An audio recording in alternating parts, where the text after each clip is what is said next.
Pocas figuras en la historia reciente de España son tan complejas, tan llenas de contrastes como la de Juan Carlos I. Es la historia de un hombre que lo fue todo, aclamado como el salvador de la democracia, y que acabó sus días como una figura exiliada y repudiada por muchos. Y claro, todo este recorrido nos lleva a la pregunta del millón, la que divide hoy a España. ¿Debería volver? Es un debate que va mucho más allá de su persona, que toca el corazón de la monarquía y el propio futuro del país. Pero a ver, para entender cómo hemos llegado a este punto tenemos que retroceder, porque hubo un tiempo, y no hace tanto, en el que Juan Carlos I no era una figura polémica. Para nada, era sencillamente un héroe para la mayoría. Es que su llegada al trono, no fue para nada normal.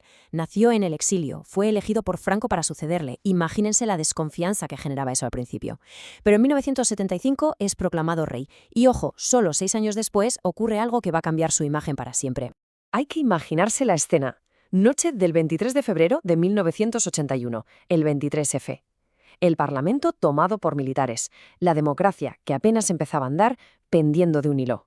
Y entonces, en mitad de esa tensión, aparece él, Juan Carlos I, con su uniforme de capitán general, y se dirige a la nación. Su defensa firme de la Constitución en ese momento fue crucial. Con ese discurso se metió a millones de españoles en el bolsillo y consolidó la monarquía como pilar de la nueva España. Y a partir de ahí, durante décadas, construyó esa imagen de rey cercano, ¿no? El rey campechano. Empezaron a correr esas historias, esas leyendas urbanas, que si se paraba a ayudar a alguien en la carretera, que si te lo encontrabas en un bar. Fuera verdad o no, la imagen que caló fue esa, la de un tipo simpático querido por el pueblo. Pero claro, mientras todos veíamos esa cara amable, en la sombra, en privado, se estaba gestando otra realidad muy, muy distinta. Y poco a poco empezaron a aparecer las primeras grietas en esa fachada perfecta. Es que al final era como si hubiera dos reyes en uno, ¿verdad? Por un lado teníamos al rey público, el héroe, el símbolo de una España que se modernizaba. Y por otro, el rey privado. Un hombre con una vida secreta llena de romances, de viajes de lujo y, lo más grave, de presuntos negocios al margen de todo control. Una de las personas que mejor conoció esa faceta oculta, su entonces amante Corina Larsen, lo resumió de una forma brutal con esta frase.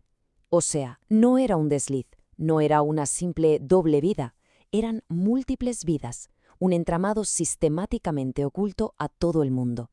Y si tuviéramos que ponerle una fecha a ese momento en que todo salta por los aires, en que la imagen pública se rompe de forma irreparable, ese año sería sin ninguna duda 2012. El escándalo que lo destapó todo fue un viaje a Botsuana para cazar elefantes. El problema, todo. El país estaba hundido en la peor crisis económica que se recuerda, con un paro brutal.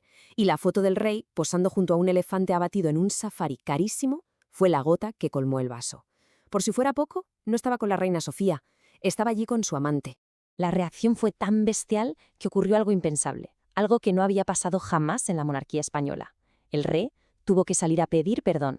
Estas palabras buscaban zanjar la polémica, pero en realidad hicieron todo lo contrario. Fueron la confirmación de que el rey no era intocable. Ese día algo se rompió para siempre. Y una vez rota esa barrera de respeto casi reverencial, se abrió la veda. La prensa, que hasta entonces había sido muy protectora, empezó a investigar. Y lo que salió a la luz fue una auténtica avalancha de escándalos de corrupción que ya no se podía parar. Y es que la lista de presuntas irregularidades era larguísima y muy grave. Hablamos de supuestas comisiones por el contrato del tren de alta velocidad a la Meca, de cuentas secretas en paraísos fiscales como Suiza, de evasión de impuestos por valor de millones de euros. Para que nos hagamos una idea de las cifras que se manejaban, quedémonos con un número: 65 millones de euros. Esa es la cantidad que, presuntamente, le regaló a Corina Larsen. Un dinero que, según se investigó, venía directamente de una donación del rey de Arabia Saudí. Esto ya no era un tema de faldas, era una trama financiera internacional con el rey en el centro. La situación era ya insostenible. Acorralado por los escándalos, con la salud tocada y su popularidad por los suelos, solo quedaba una salida para intentar salvar a la monarquía como institución: la abdicación. Y así fue. En junio de 2014, después de casi 40 años, su reinado se acabó. Y con todo esto sobre la mesa volvemos al principio, al dilema de hoy. Con un legado hecho trizas, la gran pregunta ahora es: ¿qué hacer con el rey emérito? Como sabemos, desde el verano de 2020 vive en Abu Dhabi. Se fue de España, según sus propias palabras, para no dañar más el reinado de su hijo. Y aunque es verdad que algunas de las investigaciones judiciales en España se han archivado, su situación, tanto legal como moral, sigue siendo tremendamente compleja. Y aquí vemos el choque de trenes. Por un lado están los que defienden su regreso. Argumentan que a pesar de todo fue una figura clave para la democracia y que, bueno, es un hombre mayor que tiene derecho a morir en su país. Pero en el otro lado hay muchísima gente que piensa que su vuelta sería un golpe durísimo para la imagen de la corona. Creen que su comportamiento fue inaceptable y que todavía tiene que rendir cuentas.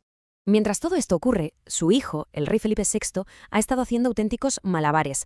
Ha tenido que tomar decisiones drásticas para distanciarse de su padre. Le quitó la asignación pública, renunció públicamente a su herencia, un intento clarísimo de levantar un cortafuegos para intentar salvar la institución. Así que al final la pregunta queda abierta. ¿Con qué nos quedamos? ¿Con el héroe que fue clave para la democracia o con el rey que, con sus acciones, casi destruye la institución que juró proteger? Su legado es una enorme contradicción y parece que la historia todavía no ha escrito el capítulo final.